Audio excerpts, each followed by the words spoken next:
안녕하세요 친구들. 오늘은 캐릭터 디자인에 대해서 알아볼 거예요. 자, 그럼 시작해 볼까요? 오늘은 캐릭터란 무엇인지, 캐릭터의 역사는 어떻게 흘렀는지, 좋은 캐릭터의 조건은 무엇인지, 캐릭터는 어떻게 만들어지는지에 대해서 배울 거예요. 그럼 캐릭터란 무엇일까요? 캐릭터란 자기만의 성격과 특징을 통해 생명력을 갖는 형상을 그림이나 사진 등으로 표현한 모든 것을 뜻해요. 좀 더 세부적으로 말하자면 흥미를 끌 수 있도록 이름, 성격, 행동 등의 강한 개성이 표현된 상징물이며 상품화 가치가 있는 것을 뜻합니다. 대표적으로 요즘 가장 인기가 많은 펭수를 들 수가 있어요. 펭하! 펭수가 얼마나 인기가 많냐면 영상 한 편에 5천만 원씩 받기도 하고 각종 브랜드와 콜라보레이션도 하고 EBS는 9개월간 100억 원 매출을 올렸다고 해요. 진짜요? 사실 EBS는 교육용 채널로 사람들에게 인기가 그다지 없었지만 펭수라는 캐릭터를 제대로 만들고 엄청 잘 나가고 있어요. 그렇다면 캐릭터의 역사는 어떻게 흘러왔을까요? 피터 래빗은 1893년 영국 동화작가 헬렌 비트렉스 포터에 의해 탄생했습니다. 동화를 위해서 만들어진 캐릭터로 세계 최초로 저작권을 받은 캐릭터로 유명합니다. 저작권을 받았다는 것은 이 캐릭터를 사용하기 위해서는 작가의 승인을 받아야지만 사용할 수 있다는 것을 뜻합니다. 이건 어디서 많이 봤죠? 네, 미쉐린 타이어의 캐릭터예요. 1898년 최초의 상업용 캐릭터로 쌓여있는 타이어를 보고 아이디어를 얻어서 만들어진 캐릭터입니다. 역사상 가장 오래된 상업용 캐릭터로 비벤덤이라는 이름은 건배라는 뜻으로 도로에서 만나는 장애물들을 모두 마셔버린다는 뜻을 가지고 있어요. 피터 래빗과는 다르게 특정 상품을 광고하는 최초의 상업용 캐릭터입니다.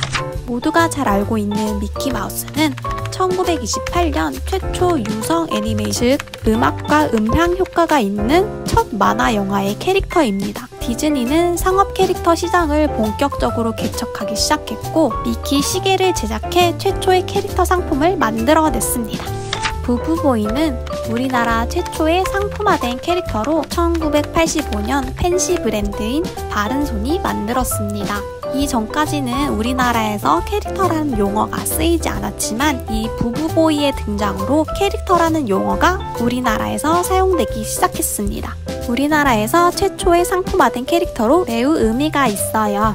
세대를 떠나 모두가 어렸을 적 봤던 아기공룡 둘리는 한국의 대표 캐릭터입니다. 1983년 보물섬이라는 만화 전문 잡지의 연재를 시작했고 만화 주인공으로는 최초로 국내 주민등록증을 발급받았어. 엄청 신기하죠? 저게 거짓말이 아니라 진짜래요. 이렇게 아기공룡 둘리는 한국의 대표 캐릭터입니다. 참 좋은 캐릭터를 만들기 위해선 어떤 조건을 지켜야 할까요?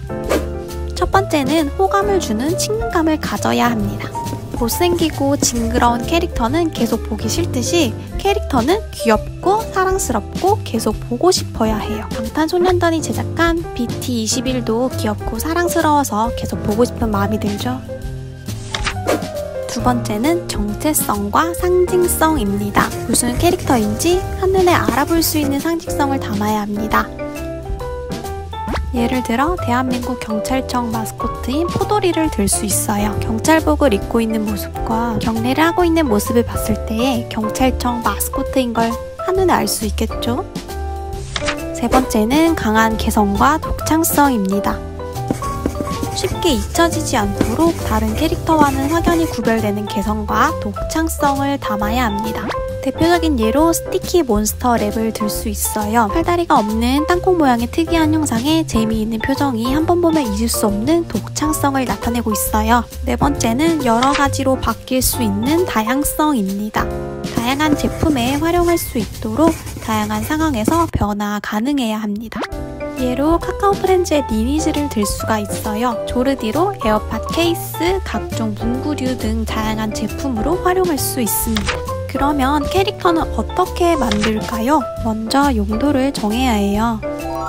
수로랑은 평창 올림픽 마스코트로 만들어져 특정 행사를 홍보하는 수단으로 만들어졌습니다. 불닭볶음면 캐릭터인 호치는 특정 상품을 홍보하기 위해서 만들어졌고요. 조르디는 이모티콘 용도로 만들어졌습니다. 피카츄는 애니메이션의 캐릭터로 만들어졌죠. 이런 식으로 캐릭터를 어떤 용도에 사용할 것인지 먼저 정해야 합니다. 두 번째로는 이제 외형을 정하는데요. 귀여운 어피치는 복숭아 형태에서 따왔어요. 과일의 형태에서 따온 사례이고요. 라이언은 사자를 형상화한 거예요. 즉 동물의 형태에서 모티브를 얻었어요. 똑가와 가루는 중국 소녀와 일본 소년에서 모티브를 얻은 건데 사람의 형상을 따온 거죠. 지방이는 좀 특이하게 몸속에 있는 지방을 모티브한 것으로 과일, 동물, 사람 외 다른 사물에서 형태를 가져온 것입니다. 세 번째로는 컨셉을 정해야 되는데 몰랑이처럼 귀여움을 극대화한 캐릭터나 라바처럼 개그적인 요소를 더한 컨셉을 정합니다. 보통 친근감을 주기 위해 귀여운 형상으로 캐릭터를 제작해요. 네 번째로는 캐릭터의 특이점을 찾아내는데 다른 캐릭터와는 차별되는 특이한 컨셉을 잡는 거입니다. 예를 들어 네오는 가발을 쓰고 있는 고양이라는 특이한 특색이 있죠. 뽀로로는 헬멧과 고글을 쓴 펭귄이라는 특색이 있어요. 쿠데타마는 베이컨을 덮고 있는 달걀 노른자라는 특색이 있고 에스더 버니는 옷을 잘 입는 패션 리더 토끼라는 특색이 있어요. 이러한 각 캐릭터마다 특색이 있어야지 캐릭터만의 개성과 독창성을 살릴 수 있겠죠? 다섯 번째로 캐릭터가 제작이 되면은 턴 어라운드를 합니다. 턴 어라운드란 캐릭터 전신의 정면, 측면, 후면을 기본으로 등심 비율을 고려한 디자인을 뜻합니다. 이런 식으로 캐릭터의 앞면, 옆면, 뒷면을 모두 그려줘요. 여섯 번째로는 캐릭터의 다양한 표정을 만들어 보는데요. 웃고 있는 모습, 우는 모습, 화난 모습, 다양한 표정을 가진 캐릭터를 제작할 수 있어요. 일곱 번째로는 응용하여 다양한 동작을 만들어 봐요. 이제 캐릭터의 세부적인 스토리를 정하는데 그걸 가장 잘하는 데가 카카오 프렌즈입니다. 곰처럼 생긴 라이언은 갈기가 없는 것이 콤플렉스인 숫사자예요. 사자를 표현할 때 가장 중요한 수단인 갈기를 없애버린 게 재미있어요. 카카오 프렌즈는 캐릭터를 만들 때 항상 이런 식으로 남들과는 다른 독창적인 캐릭터성을 부여하고 스토리를 정해요. 귀여운 어피치도 그냥 복숭아가 아니라 복숭아 나무에서 탈출한 악동이라는 캐릭터를 가지고 있어요. 거기다 유전자 변이로 자웅동주가 되었고 섹시한 뒤태를 가지고 있다는 게 특징이에요. 토끼처럼 보이는 무지는 토끼 옷을 입은 단무지라는 캐릭터성을 가지고 있어요. 심지어 옆에 있는 콘이 애완동물이 아니라 무지가 콘의 애완동물이라는 반전도 숨겨져 있어요. 조르디는 카카오 프렌즈 새로 나온 니니즈 브랜드에 속한 캐릭터로 빙하 속에 갇혀있던 공룡으로 지금은 경력이 모두 없어져 취준생이라는 컨셉을 가지고 있어요. 너무 재미있지 않나요?